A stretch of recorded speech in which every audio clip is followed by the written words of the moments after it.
This video will explain how to use the Optronics light source and power meter kit to test a fibre optic link and then to save and manage the results.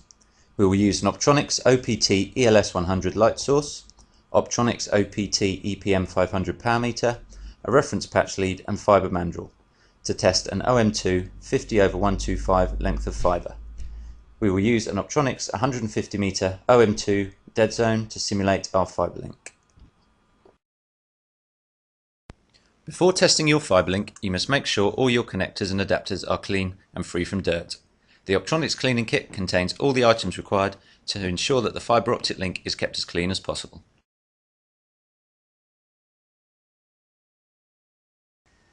Select the correct reference lead to match the fibre to be tested. Select the correct mandrel wrap to match the fibre to be tested. Please note, a mandrel wrap will not be used for single mode testing.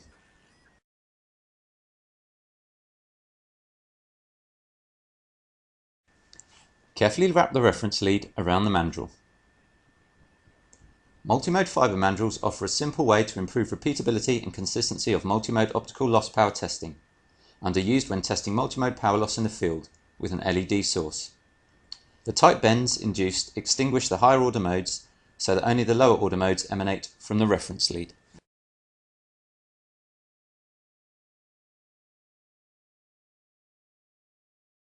Firstly, we need to set our reference value against which the link will be tested. Take the light source and the power meter and set them on their stands. Turn on the light source.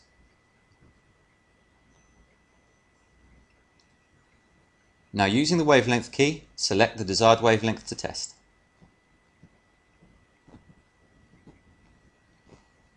Once the wavelength is selected, attach the reference lead to the correct port on the light source.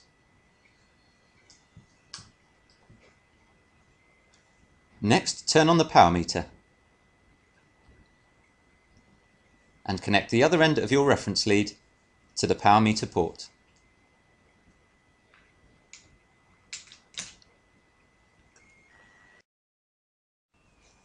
Press the wavelength key to cycle through the available wavelengths, stopping at the desired wavelength. By pressing the button at the top right, you can switch between showing power in microwatts, power in dBm, or loss in dB. Hold down the reference key to zero the reference lead. The display should read 0. Now we have set our reference, we can test the link. Remove the reference lead from the power meter and connect it to the front end of the link under test.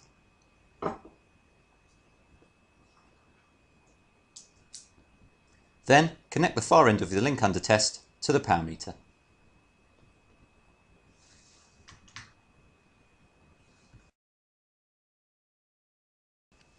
The reading you will see on the power meter is the measured insertion loss for the link under test. Hold down the next key to store this measurement.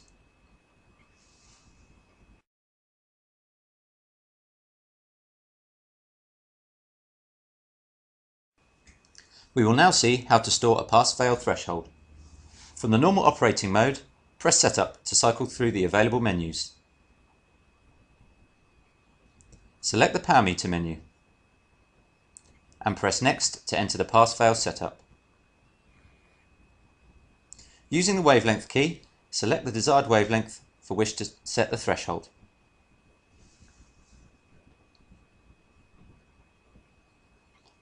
Press the reference key to switch between setting a reference for power in dBms and loss in dB. We will now set a threshold at 1.1 dB. Hold down the next key until the first digit blinks at the top of the screen. Using the recall key, select a value between 0 and 9.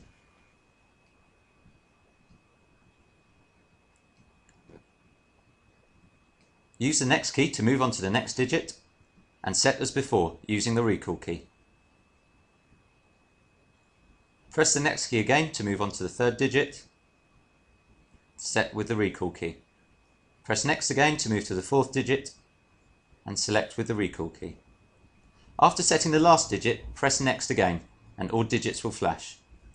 Press the recall key to set the value as a negative or positive figure. Once set, hold down the Next key to store the threshold. Press the recall key to activate or deactivate the threshold. Note the star symbol to the top right of the screen. A star symbol indicates an active threshold. Press the power key twice to return to normal operating mode. A green light indicates a pass and that the measured loss is below the set threshold.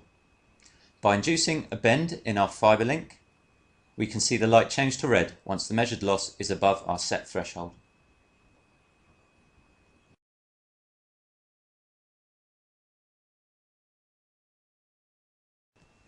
In this section, we will see how to manage the data. From the normal operating mode, press the Setup key to cycle through the available menus and select the Data menu.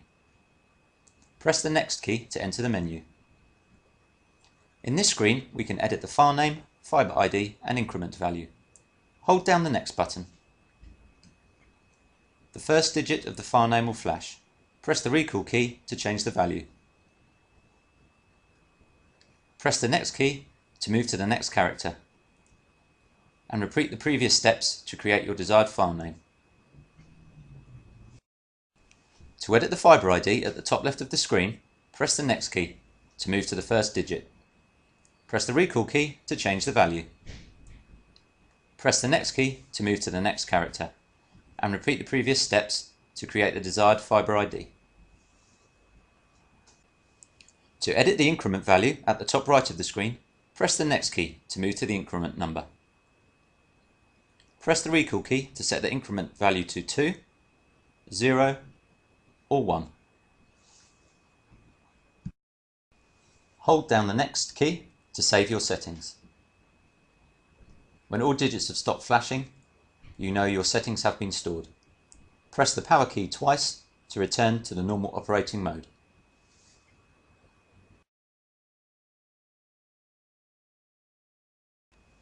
We will now see how to recall and delete saved results. From the normal operating screen, hold down the Recall key.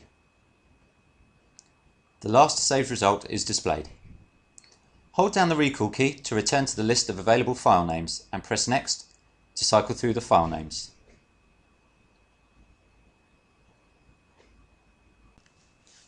Now we are in our desired file, press the Next key to cycle through the saved fibre IDs. The fibre ID again is displayed in the top left of the screen. To delete a result, hold down the Setup key until Del is displayed. Press the Next key to cycle through the saved fibre IDs. We will see our result has been deleted. Press the power key to return to the normal operating mode. This concludes the video for the Optronics OPTMSKIT 2. Thank you for watching.